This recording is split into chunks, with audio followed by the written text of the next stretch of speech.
नमस्कार, आप देख रहे हैं एएनबी न्यूज और मैं आपके साथ सलोनी मलिक। न्यूज एट 12:30 में आपका स्वागत है। इस वक्त की बड़ी खबर आपको बता देते हैं। भारतीय रेलवे ने यात्रियों को बड़ा झटका दिया है। 30 जून तक की सभी ट्रेन रद्द कर दी हैं। यात्रियों को टिकट का पैसा रिफंड किया जाएगा। श्रमिक विशेष ट्रेन का संचालन जारी रहेगा। आपको बता दें कि कोरोना वायरस महासंकट के बीच एक बार फिर रेल सेवा शुरू हो गई है। वहीं लेकिन अभी श्रमिक और कुछ स्पेशल ट्रेनें ही चलाई जा रही है। इसी बीच भारतीय रेलवे ने 30 जून तक के सभी टिकटों को रद्द कर दिया है। साथ ही इन टिकटों का पैसा रिफंड कर दिया गया है। हालांकि इसका श्रमिक और स्पेशल ट्रेनों पर असर नहीं पड़ेगा और वो जारी रहेंगी। देश में लागू लॉकडाउन की वजह से करीब 2 महीने से ट्रेन सेवाएं पूरी तरह से ठप हैं।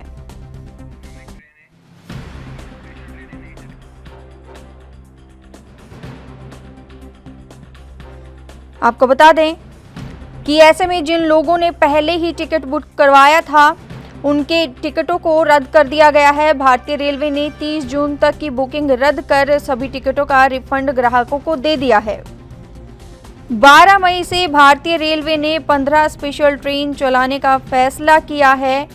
आपको बता दें कि जो राजधानी दिल्ली से देश के अन्य 15 शहरों से जोड़ेंगी, वहीं उसको देखते हुए अब जो अगली जो खबर सामने आ पा रही है वो ये है कि 30 जून तक सभी पैसेंजर ट्रेनों को के टिकट जो है उनको रद्द कर दिया है। श्रमिक स्पेशल ट्रेन ही जारी रहेंगी। कोरोना वायरस महासंकट के बीच आपको बता दें कि श्रमिक स्पेशल ट्रेन ही चलेंगी। इस बीच भारतीय रेलवे ने 30 जून तक के सभी टिकटों को रद्द कर दिया है। साथ ही इन टिकटों का जो पैसा है वो रिफंड कर दिया गया है। हालांकि श्रमिक और स्पेशल ट्रेनों पर इसका असर नहीं पड़ेगा, वो जारी रहेंगी। आपको बता दें कि 12 मई से भारतीय रेलवे ने 15 ट्रेनें जो चलाई थी, उसके बाद अब जो राजधानी दिल्ली से देश के अन्य 15 शहरों को जोड़ेंगी, ये ट्रेनें जोड़ी के हिसाब से चलेंगी, यानी दिल्ली से जाकर वापस की व्यवस्था भी होगी। पिछले 3 दिनों में इन ट्रेनों में हजारों लोग सफर कर चुके हैं। स्पेशल ट्रेन के तौर पर जो गाड़ियां चलाई जा रही हैं वो सभी राजधानी हैं और उसमें सिर्फ एसी कोच ही है। साथ ही यहां सोशल डिस्टेंसिंग का भी पूरा ध्यान रखा जा रहा है। मास्क पहनना अनिवार्य है। इसके अलावा कुछ अन्य गाइडलाइन भी जारी की गई है। इसी को देखते हुए अब जो अगला फैसला लिया है वो 30 जून तक सभी पैसेंजर ट्रेनों के टिकट रद्द किए गए हैं। सुधीर सलूजा संवाददाता हमारे साथ फोन लाइन पर जुड़ चुके हैं। सुधीर सलूजा, आपसे जानना चाहेंगे कि भारतीय रेलवे ने जो ये 30 जून तक टिकट रद्द की है ट्रेनों की, उसको लेकर क्या जानकारी मिल पा रही है? भारतीय रेलवे ने 30 जून 2020 या उससे पहले यात्रा करने के लिए बुक किए गए सभी टिकटों को रद्द कर दिया है। 30 जून 2020 तक बुक किए गए सभी टिकटों का रिफंड कर दिया जाएगा। सभी स्पेशल ट्रेन और श्रमिक स्पेशल ट्रेन अपने समय अनुसार चलेंगी, उनको रद्द नहीं किया गया है। जो श्रमिक स्पेशल ट्रेन और स्पेशल ट्रेन जो 15 जोड़ी चल रही हैं वो अपने समय के हिसाब से चलेगी। और जो जिन लोगों ने अभी 30 जून तक के अन्य ट्रेनों में टिकट बुक किए हुए थे उन सब का रिफंड उनके IRCTC उनको वापस कर देगी। सुधीर सलूजा, आपसे जानना चाहेंगे कि इसकी वजह क्या रही है? कि इसकी जो मुख्य वजह है वो है कि अभी कोरोना के जो केस हैं वो लगातार बढ़ रहे हैं। अभी कहीं से कोई अच्छी खबर नहीं है और कोरोना को देखते हुए यह निर्णय लिया गया है कि अभी 30 जून तक सभी सेवाएं रद्द की जाएं। अभी जो प्रधानमंत्री जी के साथ मुख्यमंत्रियों की बैठक हुई थी तो उसमें कुछ मुख्यमंत्रियों ने ये कहा था कि आप इन सेवाओं को 30 जून तक रद्द कीजिए, नहीं तो कोरोना संक्रमण के केस जो है वो बहुत बड़ी संख्या में बढ़ेंगे। तो उसको देखते हुए यह फैसला लिया गया है। सुधीर सलूजा, बहुत बहुत धन्यवाद हमारे साथ जुड़ने के लिए और ये तमाम जानकारी देने के लिए। इस वक्त की बड़ी खबर आपको बता रहे हैं, रेलवे ने 30 जून तक की टिकट रद्द कर दी है, रिफंड दे दिया गया है। वहीं श्रमिक स्पेशल ट्रेनों का इस पर कोई असर नहीं होगा। जिस तरीके से कोरोना वायरस लगातार फैल रहा है, ऐसे में ये फैसला लिया गया है। कुछ राज्यों के मुख्यमंत्रियों ने भी मांग उठाई थी कि कोरोना वायरस को फैलने से रोकने के लिए वो तमाम कोशिशें की जाए जिससे कि इस वायरस को फैलने से रोका जा सके। अब उसी कड़ी में भारतीय रेलवे ने भी एक बड़ा फैसला लिया है और बड़ा फैसला लेते हुए 30 जून के टिकट रेलवे ने रद्द कर दिए हैं। रिफंड कर दिया गया है। जिन भी यात्रियों ने अपनी टिकट बुक करवाई थी उन यात्रियों के पैसे उनके खातों में डाल दिए गए हैं। श्रमिक स्पेशल ट्रेन की अगर बात करें तो वो ऐसे ही चलेंगी जो श्रमिकों के लिए चलाई गई हैं। राजधानी दिल्ली से इस वक्त की अगली बड़ी खबर आपको बता देते हैं। वित्त मंत्री निर्मला सीतारमण आज फिर 4 बजे प्रेस कॉन्फ्रेंस करेंगी। शाम 4 बजे ये प्रेस कॉन्फ्रेंस रहेगी। कृषि क्षेत्र को लेकर बड़ा ऐलान कर सकते हैं, बड़ी घोषणाएं कर सकते हैं। इस वक्त की बड़ी खबर आपको बता रहे हैं राजधानी दिल्ली से, जहां वित्त मंत्री निर्मला सीतारमण प्रेस कॉन्फ्रेंस करेंगी। शाम 4 बजे ये प्रेस कॉन्फ्रेंस होगी। कृषि क्षेत्र को लेकर ये बड़ी घोषणा इसमें की जा सकती है। राजीव तिवारी हमारे साथ फोन लाइन पर जुड़ चुके हैं। राजीव तिवारी, आपसे जानना चाहेंगे कि वित्त मंत्री निर्मला सीतारमण आज फिर 4 बजे प्रेस कॉन्फ्रेंस करेंगी। जिस तरीके से पीएम नरेंद्र मोदी ने 20 लाख करोड़ रुपए का जो ऐलान किया था आर्थिक मदद के लिए, ऐसे में कल एमएसएमई को लेकर बड़ा फैसला लिया गया था, ऐलान किया गया था। अब आगे के जो कदम है वो क्या रहेंगे? जी बिल्कुल, बता दें जिस तरीके से 20 लाख करोड़ का जो पैकेज का जो घोषणा की गई थी, तो कहीं ना कहीं ये जरूर थी कि हाँ, इसके अंदर हर तरीके के हर वर्ग के लिए कुछ ना कुछ रखा गया था। मगर जिस तरीके से कल सीतारमण जी ने कल 4 बजे प्रेस कॉन्फ्रेंस कर करके जो लोकल जो ब्रांड है उसको टॉप लेवल पे लेके आने के लिए जो लोगों के लिए राहत दी है, यानी कि कह सकते हैं जो लोकल जो वैरायटी है, लोकल ब्रांड है, जो लोकल चलाते हैं लोग बाग, उन लोगों को प्लेटफॉर्म देने के लिए कोशिश की गई थी। मगर उन लोगों के लिए भी राहत दी गई है, ताकि टैक्स में भी छूट दी गई है, ताकि कहीं ना कहीं हर तरीके का हर वर्ग के लिए कुछ ना कुछ रखा गया है। मगर आप जब आज दूसरी जो प्रेस कॉन्फ्रेंस होगी उसके अंदर ये देखना होगा कृषि क्षेत्र के लिए भी कुछ ना कुछ रखा होगा। मगर वो एक सस्पेंस है कि भाई 4 बजे के बाद ही पता लगेगा कि किस तरीके से कृषि जो लोग हैं, कृषि करने वाले, उनके लिए कितना बड़ा पैकेज है इसके अंदर। मगर किस तरीके से वो पैकेज को उन लोगों तक पहुंचाया जाएगा वो भी स्पष्ट किया जाएगा। मगर देखने वाली बात ये भी है जिस तरीके से इस सारे पैकेज के अंदर क्या वो मजदूरों के लिए भी कुछ रखा गया है या नहीं रखा गया है। बिल्कुल राजीव, जिस तरीके से मजदूर इस समय सबसे ज्यादा कोरोना लॉकडाउन की वजह से परेशान है, तो ऐसे में मजदूरों के लिए क्या कुछ राहतें दी जाएंगी और ये कब दी जाएंगी, कब तक ये होगा? देखिए बिल्कुल बता दें जिस तरीके से सीतारमण जी लगातार प्रेस कॉन्फ्रेंस कर रही है, एक कल की थी तो एक आज भी कहेंगे, शायद एक कल भी करेंगे। तो कहीं ना कहीं ये जरूर है कि हाँ, मजदूरों के लिए ही कुछ ना कुछ होना चाहिए। मगर क्योंकि मजदूर सबसे पहले इस कोरोना महामारी के अंदर ग्रस्त हुआ था, तो कहीं ना कहीं ये जरूर मजदूरों के लिए अगर इसके अंदर कुछ नहीं रखा गया तो कहीं ना कहीं मजदूर नाराज हो जाएगा। मगर जिस तरीके से बात करें कि जो 20 लाख करोड़ रुपए का पैकेज है, वो कहीं ना कहीं इसके अंदर मजदूरों के लिए भी कुछ ना कुछ होना चाहिए। मगर क्या कृषि के लिए भी है, जो टैक्स पेड है उनके लिए भी है, तो कहीं ना कहीं मजदूरों के लिए भी होना चाहिए। मजदूरों की बात करें तो मजदूरों के अंदर कहीं ना कहीं एक सरकार के विरुद्ध एक नाराजगी थी, क्योंकि जिसके वजह से वो लॉकडाउन के अंदर फंसे थे, या उनको लोगों को खाना नहीं मुहैया हुआ या फिर पैसे की व्यवस्था नहीं हो पाई, तो कहीं ना कहीं वो अपने पलायन की तरफ ही रुख करता चला गया। मगर कहीं ना कहीं आप जब पैकेज की बारी आ रही है तो कहीं ना कहीं लोगों शायद मजदूर जो है उनको राहत मिलेगी। कहीं ना कहीं ये जरूर है उनके अंदर जो आश्वासन है वो कहीं ना कहीं सरकार पूरी करती है नहीं करती है, वो जरूर देखने वाली बात होगी। मगर जिस तरीके से सीतारमण जी आज जो बजट जो कह सकते हैं जो पैकेज का अनाउंस करेगी, वो जरूर देखने वाली बात है कि कृषि के साथ साथ मजदूरों के लिए भी कुछ रखा गया है या नहीं, क्या या फिर मजदूरों के लिए सिर्फ आश्वासन है। जी राजीव तिवारी, बहुत बहुत धन्यवाद हमारे साथ जुड़ने के लिए और ये तमाम जानकारी देने के लिए। आपको बता दें कि राजधानी दिल्ली से इस वक्त की बड़ी खबर आपको बता रहे हैं। वित्त मंत्री निर्मला सीतारमण आज शाम 4 बजे प्रेस कॉन्फ्रेंस करेगी। कयास लगाए जा रहे हैं कि कृषि क्षेत्र को लेकर आज बड़ी घोषणाएं हो सकती हैं। आपको बता दें कि पीएम नरेंद्र मोदी ने 20 लाख करोड़ रुपए के जो आर्थिक पैकेज का ऐलान किया था, उसी को लेकर ये प्रेस कॉन्फ्रेंस जारी है। वित्त मंत्री निर्मला सीतारमण लगातार कुछ दिनों तक जो राहत पैकेज है उनको लेकर ये प्रेस कॉन्फ्रेंस कर रही है। विनीत कपूर संवाददाता हमारे साथ फोन लाइन पर जुड़ चुके हैं। विनीत कपूर, आपसे जानना चाहेंगे कि वित्त मंत्री निर्मला सीतारमण प्रेस कॉन्फ्रेंस कर रही है। कल भी उन्होंने शाम 4 बजे प्रेस कॉन्फ्रेंस की थी जिसमें एमएसएमई सेक्टर को रखा गया था। अभी फिलहाल ये कयास लगाए जा रहे हैं कि कृषि क्षेत्र जो है उनको लेकर बड़ी घोषणाएं हो सकती हैं, उसको लेकर क्या कहेंगे? देखिए, सीधे तौर पर अगर हम बात करें तो जिस तरह से कोविड-19 के चलते पूरे देश भर में लॉकडाउन की स्थिति है, तो इस लॉकडाउन की स्थिति में सभी वर्ग जो हैं वो कहीं न कहीं प्रभावित होते नजर आए हैं। एमएसएमई के लिए कल जिस तरह की घोषणाएं की गई, कई तरह के लोन उनके लिए कहीं न कहीं लोन सुविधाएं उनको उपलब्ध करवाने की बात की गई।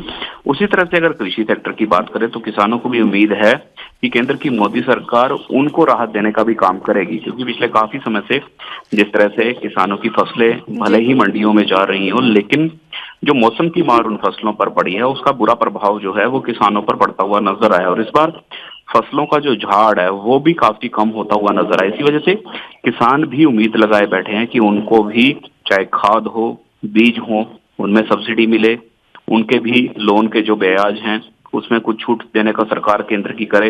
इसके अलावा कुछ और राहत जो है वो कहीं ना कहीं केंद्र की मोदी सरकार किसानों को देने का काम करे और साथ साथ जिस तरह से गेहूं की फसल जो है वो मंडियों में है उस पर अतिरिक्त बोनस भी किसानों को मिले, ये भी एक डिमांड किसानों की लगातार आती हुई नजर आ रही है। तो ऐसे में यही देखने वाली बात रहेगी कि निर्मला सीतारमण जो है वो अपने इस प्रेस कॉन्फ्रेंस के माध्यम से कृषि सेक्टर के लिए क्या कुछ नई घोषणाएं करती हैं, क्या किसानों को किसी तरह की राहत जो है वो देने का काम केंद्र की मोदी सरकार करेगी या फिर नहीं। जी विनीत कपूर, आपसे जानना चाहेंगे, अगर हरियाणा और पंजाब की बात करें तो हरियाणा और पंजाब के किसानों के लिए किस तरीके से ये राहत पैकेज काम करेगा?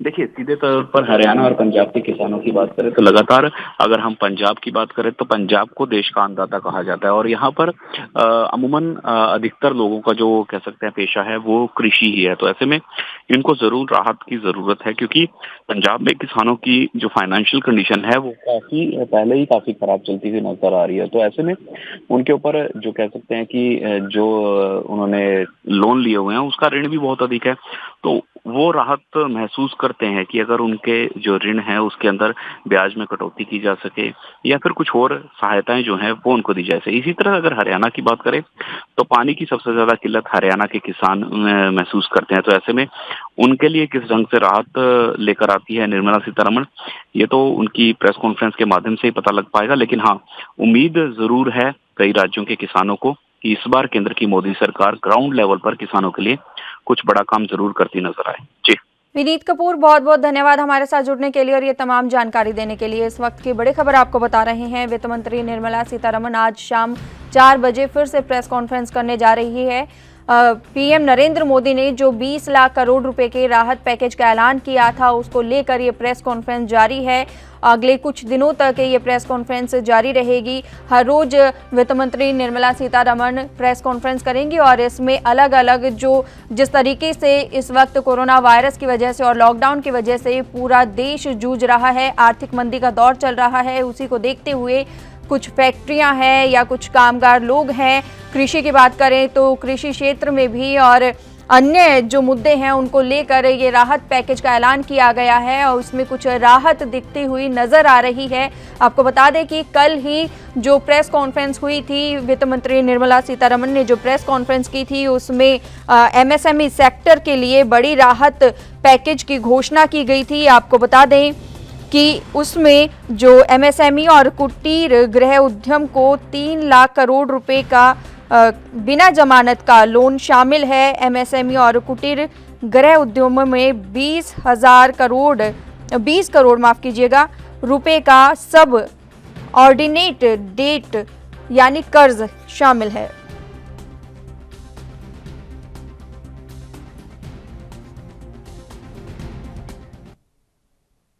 अगली बड़ी खबर हरियाणा के पानीपत से सामने आ रही है। शराब तस्करी मामले में सत्येंद्र राणा गिरफ्तार किए जा चुके हैं। क्राइम ब्रांच की टीम ने उन्हें गिरफ्तार किया है। राजौंद से पूर्व विधायक हैं सत्येंद्र राणा। इस वक्त की बड़ी खबर आपको बता रहे हैं हरियाणा के पानीपत से।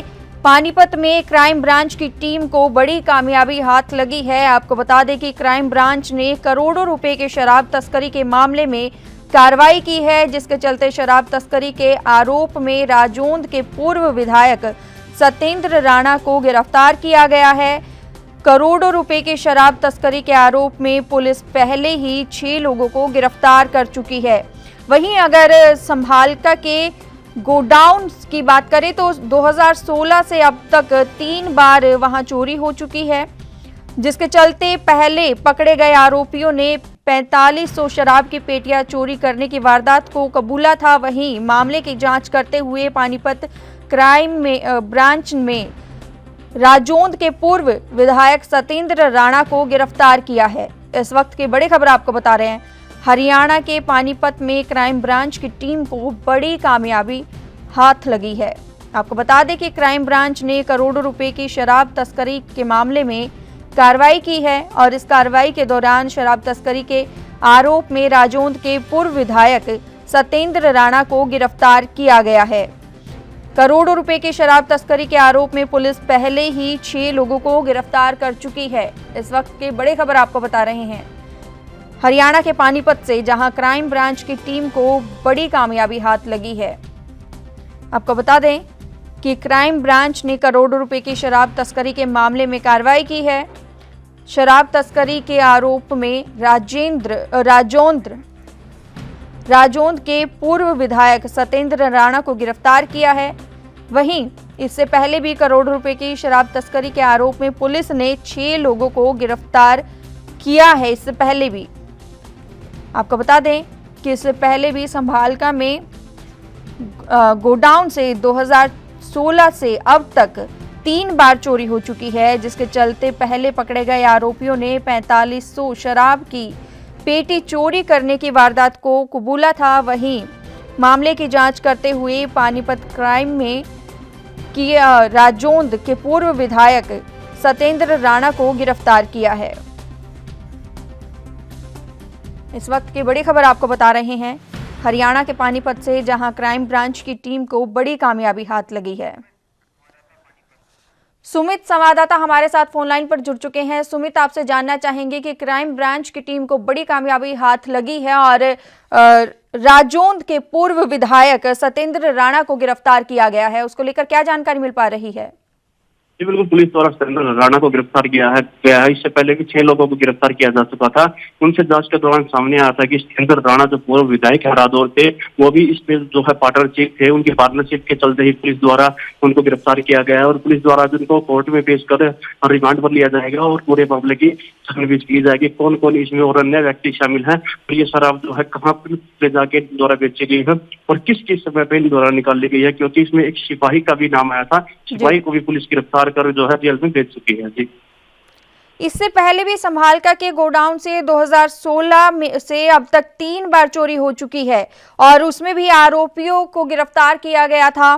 क्या ये वही मामला है? उसी में ही जो आरोपी है उन्होंने कबूला है? जी बिल्कुल, ये वही मामला 2016 से जो है 20 के बीच में उसी गोदाम में 3 बार शराब चोरी हो चुकी है और 3 बार शराब चोरी के जो है अलग अलग मुकदमे दर्ज हैं। जबकि लास्ट मुकदमा दर्ज करवाया गया था तो ये मुकदमे का जो है जांच के लिए क्राइम टीम के पास भेजा गया था। क्राइम टीम ने जांच करते हुए इस मामले में 6 आरोपियों को गिरफ्तार किया था, जिनमें से एक पुलिस का सिपाही भी शामिल थे। आरोपियों को गिरफ्तार करने के बाद उनसे जांच में सामने आया था कि सतेंद्र राणा जो है विधायक रादौर से, वो भी इसमें पार्टनर है और उनकी भी कहीं ना कहीं हिस्सेदारी इसमें थी, इसलिए उनको भी आज गिरफ्तार किया गया है और कोर्ट में पेश किया जाएगा। सुमित, बहुत बहुत धन्यवाद हमारे साथ जुड़ने के लिए और ये तमाम जानकारी देने के लिए। इस वक्त की बड़ी खबर आपको बता रहे हैं हरियाणा के पानीपत से, जहां क्राइम ब्रांच की टीम को बड़ी कामयाबी हाथ लगी है। शराब तस्करी मामले में सतेंद्र राणा को गिरफ्तार किया गया है। देश भर में कोरोना वायरस का कहर लगातार जारी है। देश में अब तक मरीजों की संख्या 78,200 पार कर चुकी है। आपको बता दें कि अब तक 2,552 कोरोना संक्रमितों की मौत हो चुकी है। 24 घंटे की बात करें तो पिछले 24 घंटे में करीब 4,000 कोरोना संक्रमित सामने आए हैं। इस वक्त की बड़ी खबर आपको बता रहे हैं, देश भर में कोरोना वायरस का कहर लगातार जारी है, मामले बढ़ते ही जा रहे हैं। पुनीत मोहन संवाददाता हमारे साथ फोन लाइन पर जुड़ चुके हैं। पुनीत मोहन, आपसे जानना चाहेंगे, जिस रफ्तार से कोरोना वायरस बढ़ रहा है, क्या इसी रफ्तार से प्रशासन की बात करें तो काम कर रही है? देखिए, सीधे तौर पे जिस तरीके से कोरोना के नए केसेस मिल रहे हैं लगातार, वो भी 4,000 केसेस पर डे, कोई भी दिन ऐसा जा रहा है कि और ये 18,000 के पार जिस तरीके से आंकड़े जा रहे हैं, चिंताजनक विषय है। क्योंकि प्रशासन की लाख कार्यवाही के बावजूद प्रवासी मजदूरों का मूवमेंट हो या एक राज्य से दूसरे राज्य किसी का मूवमेंट हो या ग्रीन ऑरेंज से रेड में या रेड से ग्रीन ऑरेंज में किसी का मूवमेंट हो, मूवमेंट काफी खतरनाक साबित हो रहा है और सीधे तौर पे सरकार को अब इस पे सख्त एक्शन लेना होगा। एहतियातन के तौर पे हालांकि हर राज्य के बॉर्डर सील किए गए हैं, लेकिन मजदूरों को भी आप नहीं रोक सकते क्योंकि उनको भी इस वक्त अपने घर की याद आ रही है, अपने घर जाना है, काम है नहीं, पैसा है नहीं। कोई ना कोई एक ऐसा प्लान जरूर बनाना होगा कि सही से ये पहुंच जाए, क्योंकि जो श्रमिक ट्रेनें चलाई जा रही हैं अभी उनमें पूरे मजदूर नहीं पहुंच पा रहे, केवल उन्हीं को ले जाया जाता है जिनका रजिस्ट्रेशन होता है। हर मजदूर इतना ज्यादा मोबाइल का उपयोग करता नहीं है या इतना जानकार नहीं है कि उसे रजिस्ट्रेशन कैसे करना है। ऐसे में एक सरल रास्ता बीच का निकालना होगा और सबसे पहले इन लोगों को इनके गृह जनपद तक पहुंचाना होगा और कोरोना की जो चेन है उसको ब्रेक करने के लिए लॉकडाउन के नियमों का पालन लोगों से सख्ती से कराना होगा। मार्केट जो भी ओपन करनी है वो या तो इवन सीधे तौर पे एक लेन एक दिन खुले, दूसरी लेन दूसरे दिन खुले, इस तरीके का प्लान करना होगा। या फिर प्रशासन अपने स्तर से कुछ ऐसा प्लान कर सकता है कि किन दुकानों को खोलना है और किन को नहीं खोलना है। अगर स्वास्थ्य विभाग की बात करें तो स्वास्थ्य विभाग किस तरीके से काम कर रहे हैं कि इस वायरस को फैलने से रोका जा सके? देखिए, स्वास्थ्य विभाग केवल और केवल जांच कर रहे हैं और जांच करने के बाद जो भी पीड़ित निकलते हैं, कोरोना संक्रमित होते हैं, उनको हॉस्पिटल में एडमिट कराया जाता है या फिर उनको होम क्वारंटाइन कराया जाता है। लेकिन जिस तरीके से संक्रमित व्यक्तियों की संख्या लगातार बढ़ रही है, स्वास्थ्य विभाग के लिए भी चिंताजनक विषय है, क्योंकि इतनी ज्यादा रोजाना चेकिंग करा पाना संभव नहीं है और इतनी ज्यादा मात्रा में ना तो संसाधन उपलब्ध है कि टेस्टिंग इतनी ज्यादा हो पाए। उसको लेकर के स्वास्थ्य विभाग लगातार प्रयास कर रहा है। लेकिन महाराष्ट्र, गुजरात, कई ऐसे अन्य राज्य हैं जहां पर कोरोना संक्रमण लगातार पांव पसार रहा है और सीधे तौर पे अगर हम कहें तो कोई एक ऐसा प्लान नहीं नजर आ रहा है सामने कि कैसे इसको रोका जाए। जी पुनीत मोहन, आपसे जानना चाहेंगे कि जांच का दायरा अभी बढ़ाया गया है?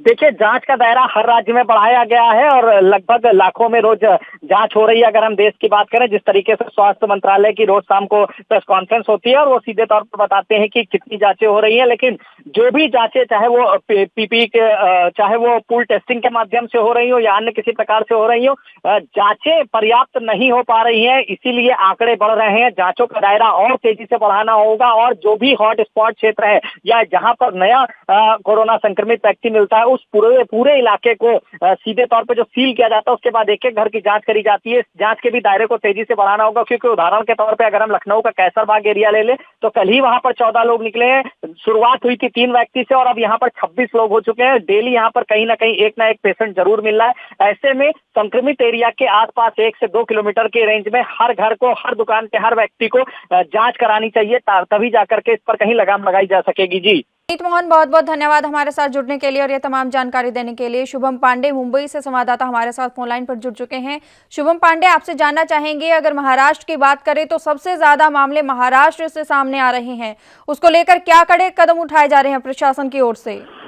देखिए, महाराष्ट्र में इस समय लगातार कोरोना वायरस के मामले लगातार बढ़ते जा रहे हैं और पूरे देश में इसमें मुंबई कोरोना की राजधानी बनी हुई और लगातार मामले बढ़ते जा रहे हैं। पुलिस हर संभव प्रयास कर रही है कि कोरोना वायरस पर रोकथाम लगाया जाए और महाराष्ट्र सरकार भी दिन रात लोगों की सेवा में जुटी है। लेकिन फिर भी यहाँ पर स्थिति जो है वो बद से बदतर होती जा रही है और कोरोना वायरस के मामले लगातार बढ़ते ही जा रहे हैं। और इसी के साथ महाराष्ट्र में अकेले 25,900 जो है 22 कोरोना के मामले हैं, जबकि 975 लोगों की अब तक महाराष्ट्र में कोरोना से मौत हो चुकी है। तो बिल्कुल कहीं न कहीं दिन पे दिन 1000 के आसपास जो है महाराष्ट्र में रोजाना आंकड़े आते हैं। इसी के साथ चिंता का विषय बना हुआ है। इसी वजह से तमाम प्रवासी मजदूर यहाँ से अब पलायन करने के लिए मजबूर हो चुके हैं, क्योंकि मुंबई कोरोना की राजधानी जो है, देश की कोरोना राजधानी बन चुकी है। जी शुभम पांडे, आपसे जानना चाहेंगे, जिस तरीके से बार बार ये खबरें सामने आ रही है कि लोग लॉकडाउन का पालन नहीं कर रहे हैं, तो ऐसे में क्या वजह हो सकती है कि प्रशासन बार बार फेल नजर आ रहा है, वो काबू नहीं कर पा रहा है लोगों को या जागरूक नहीं कर पा रहा है?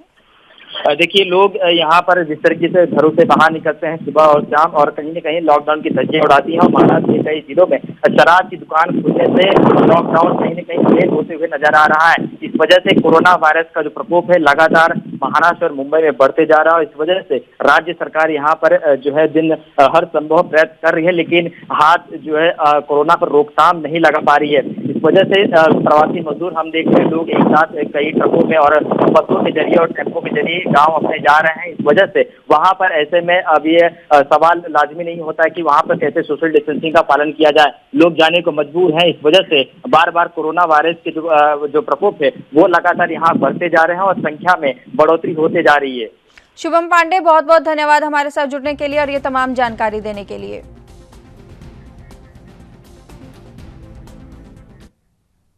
अगली बड़ी खबर राजधानी दिल्ली से, जहां 115 लोगों की मौत हो गई है। 13 मई को 9 कोरोना मरीजों की मौत हुई है।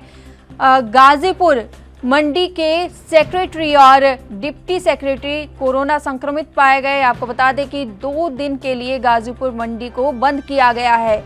इस वक्त की बड़ी खबर आपको बता रहे हैं, राजधानी दिल्ली से लगातार कोरोना वायरस के मामले बढ़ते ही जा रहे हैं।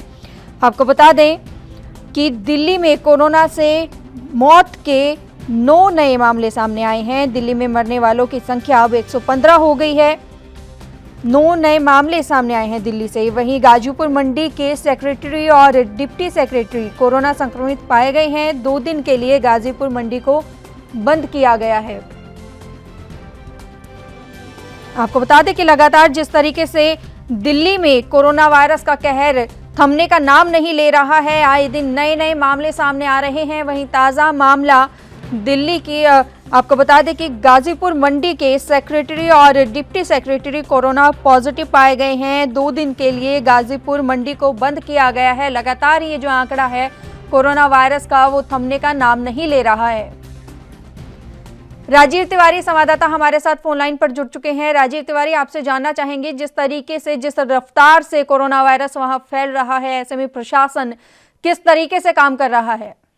जी बिल्कुल बता दें, जिस तरीके से दिल्ली के अंदर बात करें तो दिल्ली के अंदर कहीं ना कहीं कोरोना जैसी महामारी का विकराल रूप बढ़ता चला जा रहा है। तो कहीं ना कहीं अब ये जरूर स्पष्ट हुआ है कि हाँ, अब मंडियों को, जो सब्जी बाजार की मंडी है, उनको बंद करने की बारी आई है। कहीं ना कहीं ये जरूर पहले ही आजादपुर मंडी बंद कर दी जा चुकी थी, मगर अब गाजीपुर मंडी के अंदर भी 2 दिन के लिए बंद कर दिया गया, ताकि कोरोना वैसी महामारी के जो कुछ केस आए हैं इसके अंदर भी, तो वो बंद करने के साथ साथ ये देखना होगा कि भाई अभी क्वारंटाइन किया जाएगा, ताकि उसको सैनिटाइजर भी किया जाएगा, ताकि देखना होगा कि हर तरीके से कोशिश की जाएगी कि 2 दिन बाद ये मंडी खुल जाए। मगर कहीं ना कहीं लोगों को जो दिक्कतें आएंगी 2 दिन के लिए, वो भी जरूर है कि इसके अंदर भाग रखता है, क्योंकि 2 दिन के लिए जब सामान नहीं मिलेगा, लोगों को सब्जियां नहीं मिलेगी, तो कहीं ना कहीं दिक्कतें जरूर आएंगी। मगर देखना होगा कि जिस तरीके से कोरोना जैसी महामारी फैलती जा रही है, उसको रोकथाम के लिए कहीं ना कहीं सरकार को कदम उठाने पड़ रहे हैं और भी उठाते रहेंगे। तो कहीं ना कहीं ये जरूर है, सरकार कोशिश जरूर कर रही है, मगर लोगों की जागरूकता और लोगों को सोशल डिस्टेंसिंग जरूर भी इसमें भाग रखता है। सोशल डिस्टेंसिंग रखें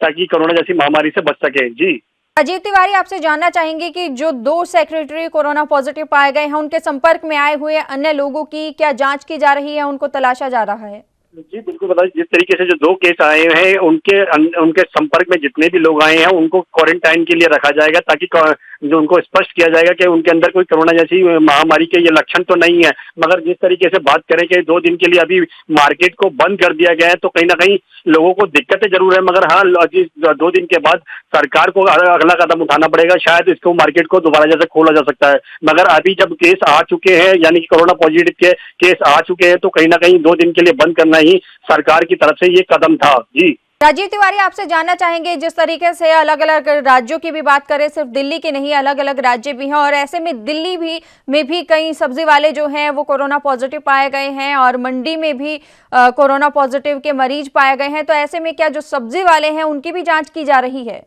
देखिए बिल्कुल बता दें, जिस तरीके से जब पूरे देश के अंदर नहीं, पूरे सभी राज्यों के अंदर कहीं ना कहीं लोग इसकी ग्रस्त में होते चले जा रहे हैं, तो कहीं ना कहीं ये जरूर है कि आप जब सब्जी वाले जो थे, छोटे छोटे काम करते थे, जो लोगों तक सब्जी वगैरह पहुंचाते थे, कहीं ना कहीं ये जरूर है, अब जब वो इसकी चपेट में आ रहे हैं, यानी कोरोना लक्षण की जो उसकी चपेट में आ रहे हैं, संक्रमित होते जा रहे हैं, तो कहीं ना कहीं ये जरूर है कि सब्जी वालों की जाँच जरूर होगी। क्योंकि सरकार की तरफ से ये पहले भी कहा गया था कि कोई नए सब्जी वाले से आप सब्जी ना लें, क्योंकि जब जान पहचान का है तो ही ले, और लें तो सोशल डिस्टेंसिंग और सैनिटाइजर वगैरह का यूज करें, ताकि सब्जी वगैरह लेते ही कुछ ना कुछ उसको नमक के पानी से धोया जाए, ताकि पानी के अंदर रखा जाए, ताकि उसके कहीं ना कहीं लक्षण जो है वो ना आ सके। मगर अब जब सब्जी वाले ही इसकी चपेट में आ रहे हैं, तो कहीं ना कहीं लोगों के लिए काफी बड़ी दिक्कतें हो सकती हैं, क्योंकि जब सब्जी वाले चपेट में आएंगे तो सब्जी स्पष्ट है कि कस्टमर जो सब्जी ले रहा है वो भी इसकी कहीं ना कहीं गिरफ्त में आ सकता है। तो कहीं ना कहीं ये जरूर सरकार कदम उठा रही है, मगर लोगों को इसका पालन भी करना पड़ेगा। जी राजीव तिवारी, बहुत बहुत धन्यवाद हमारे साथ जुड़ने के लिए और ये तमाम जानकारी देने के लिए।